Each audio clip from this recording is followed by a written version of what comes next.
Why do women, why are we forced to do so much more than men? And men think they do more. It's hilarious. Just the amount of paperwork alone you have to fill out for school is a job. I'm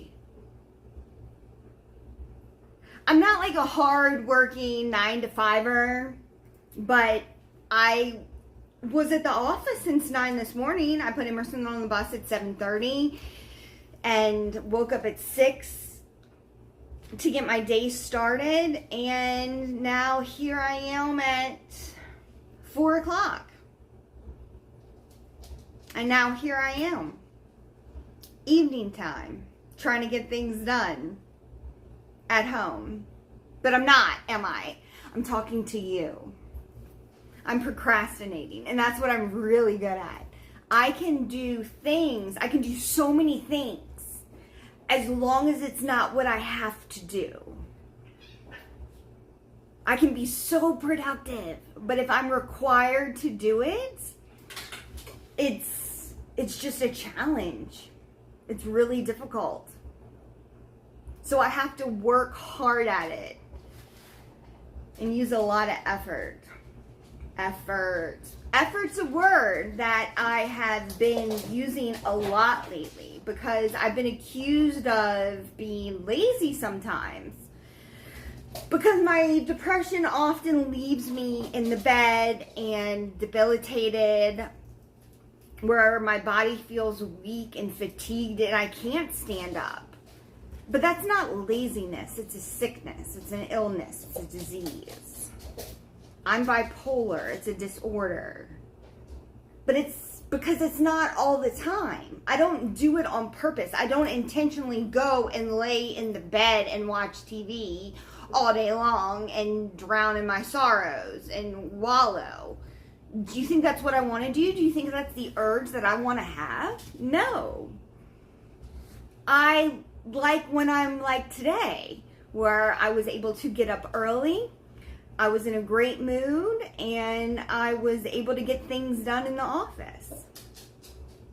So I like these days, but it's not, these days aren't always the same. And that's what sucks, and that's what's really hard about being bipolar, is that every day you wake up, it's going to be, you know, who are you looking at in the mirror?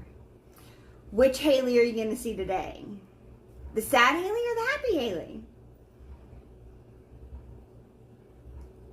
But I'm learning to cope. I'm getting better at dealing with my sadness. And I'm getting better at dealing with my happiness. And not taking it so much for granted. Appreciating it more. Being grateful for those times that I do feel good and healthy and active. And that's another thing, we have to be grateful for when we do feel healthy. Because when you don't, it's devastating.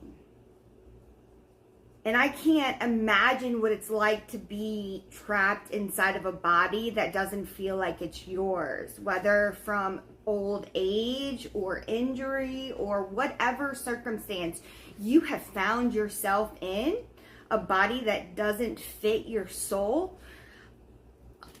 I'm so sorry. All I can tell you, because I can relate to the point where I have the pain in my neck, the sharp pains that are starting to come back because I had injections about 6 months ago, and they've done great.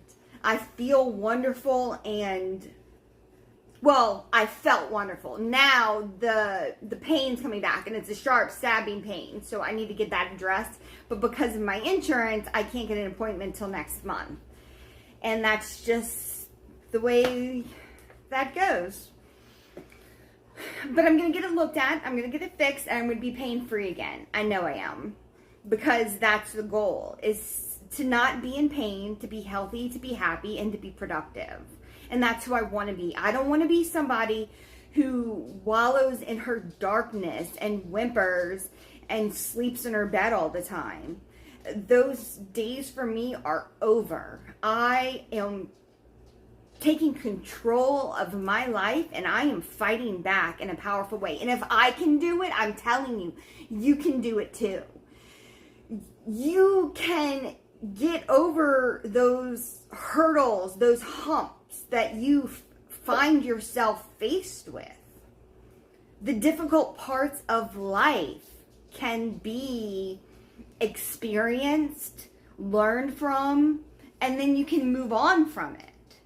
If you're in darkness and despair and you have intrusive and pervasive thoughts that eat at the core of your soul, know that you are not alone in that experience. That darkness is shared by many and felt by lots. So know that there are ways of coming out of it and finding light again. Know that there is hope and that you are not alone in your journey and that it can be overcome. I'm living proof of that. Those deep, dark thoughts that would come into my mind are gone. But I've worked really hard with my medical professionals, my spiritual community, my support system, my friends, my family. We've all come together to really work on my mental health. And I've had to admit that I needed help and that I had flaws or have flaws. I'll always have flaws. We all will. But that's okay too. I'm learning to accept myself for who I am and meet the world where I'm at.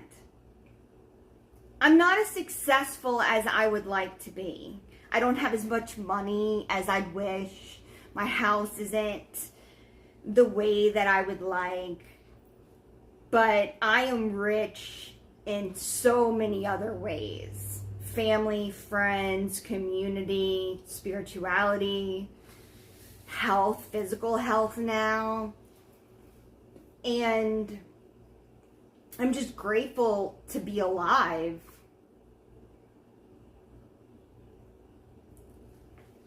And that's weird. That's weird to say when my thoughts were so dark that I just thought of nothing but wanting to die, wanting to not be here anymore, leaving this plane of existence and no longer living. That's what I wanted desperately and deeply. But I know that I could never do that to my family. I would never leave my son alone in this world to battle by himself. But the pain, the thoughts, they were there. And for them to be gone is amazing.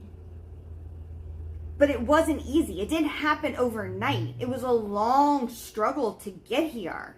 To have the confidence to say that, yes, that was me, but now this is who I am.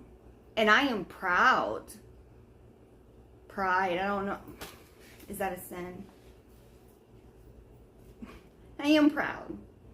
And I'm proud of you for still being here, still keeping up the fight and continuing to go on with this life that can be so deeply painful.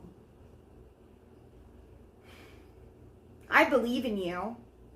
I believe in the possibilities of your life and the course that it can take.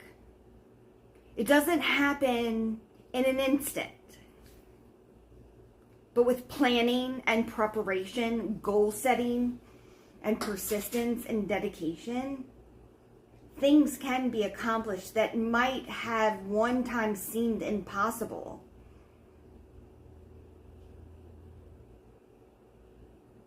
So those are the words for today.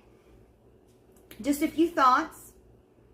But I've got to get in here and clean this kitchen. Something that I really don't want to do, but I'm going to do it because I love my family and I want them to have a clean space to live in. So I love you and I hope you have a good night.